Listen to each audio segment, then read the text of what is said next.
The trapdoor creaks open, revealing a hidden chamber that sends chills down the spines of our 5 friends. As they descend into the darkness, the air grows thick with tension and the unmistakable scent of secrets long buried. Alex, ever the skeptic, rolls his eyes as he follows the group down the rickety stairs. "Guys, it's probably just some old storage room. Don't get your hopes up for anything exciting," he quips, his sarcasm a thin veil for his growing unease. Maya, her intuition on high alert, hesitates at the threshold. "I don't know, Alex.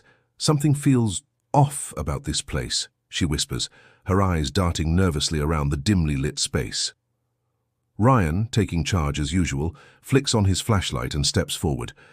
"Stay close, everyone. We'll check it out together," he assures the group, his protective instincts kicking in. Lena's artistic eye is immediately drawn to the walls.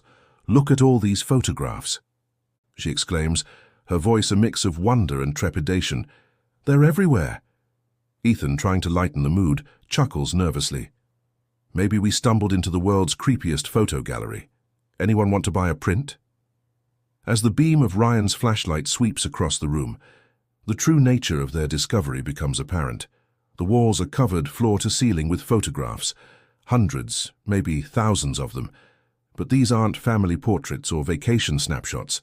Each image shows a different face, eyes staring out with an unsettling intensity. Maya steps closer to one of the photos, her hand trembling as she reaches out to touch it. "These people, they look familiar," she murmurs, "like I've seen them around the village, but older somehow." Alex scoffs, but there's a tremor in his voice. "Come on, that's impossible. These pictures look ancient." Lena, her artistic sensibilities piqued, examines the photos more closely. "They span decades," she observes. "Look at the clothing styles, the hairstyles. It's like a timeline of missing persons," Ryan finishes grimly.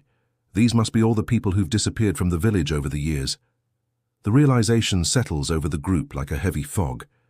Ethan, usually quick with a joke, finds himself at a loss for words.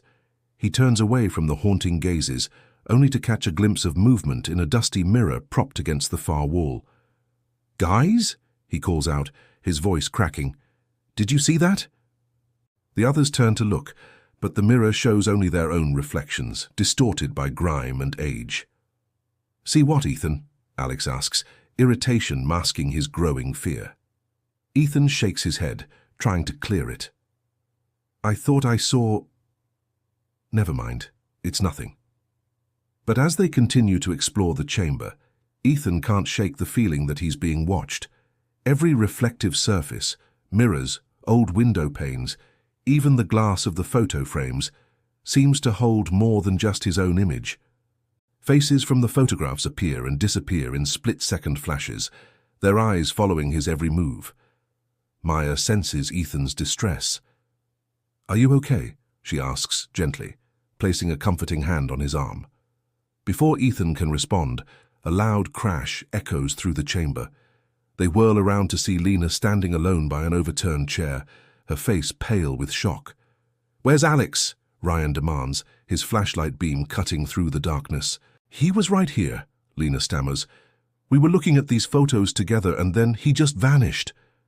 Panic sets in as the 4 remaining friends call out for Alex, their voices bouncing off the walls of the cramped chamber. They search every corner, every shadow, but there's no sign of their missing companion. Suddenly, with a deafening slam, the trapdoor above them closes of its own accord. Ryan rushes to the stairs, throwing his weight against the heavy wood, but it won't budge. "We're trapped," he growls, frustration and fear evident in his voice. Maya hugs herself tightly, her empathic nature overwhelmed by the terror radiating from her friends. "This can't be happening," she whispers.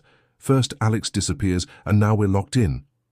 Lena, her artistic mind racing with dark possibilities, voices what they're all thinking. What if this is how it happens? How people vanish without a trace?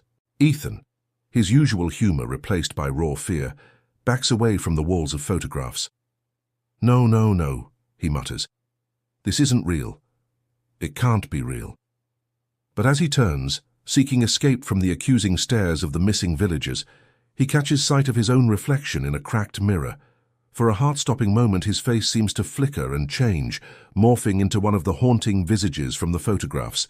Ryan, seeing Ethan's distress, grabs him by the shoulders. "Pull it together, man," he says firmly. "We need to focus on getting out of here and finding Alex." For hours, they search the chamber for any means of escape. They examine every inch of the walls, looking for hidden doors or passages. They try to pry open the trapdoor using whatever makeshift tools they can find. All the while, the faces in the photographs seem to watch their efforts with silent amusement. As exhaustion sets in, tensions rise among the group. Maya's sensitivity to the oppressive atmosphere leaves her on the verge of tears. Lena alternates between frantic creativity, suggesting increasingly outlandish escape plans, and paralyzing fear. Ethan withdraws into himself, jumping at every shadow and refusing to look at any reflective surface.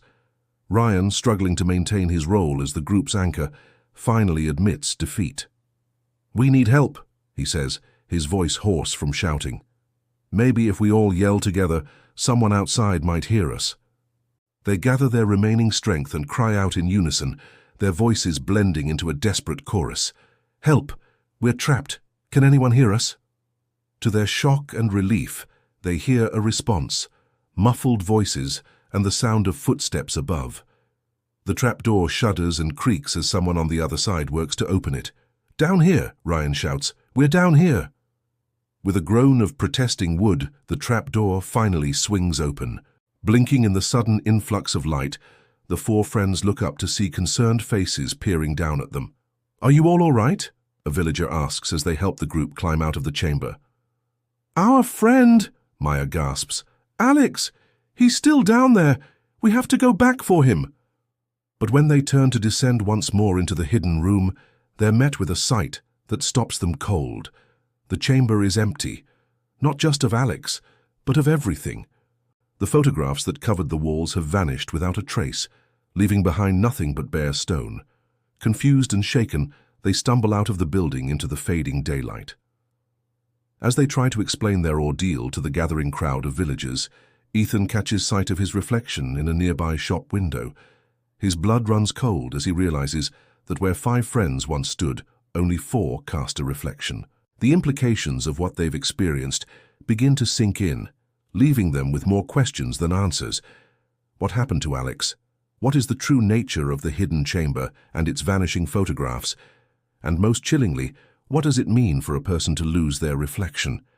As night falls over the village, the 4 remaining friends huddle together, united by their shared ordeal and the haunting mystery that now surrounds them.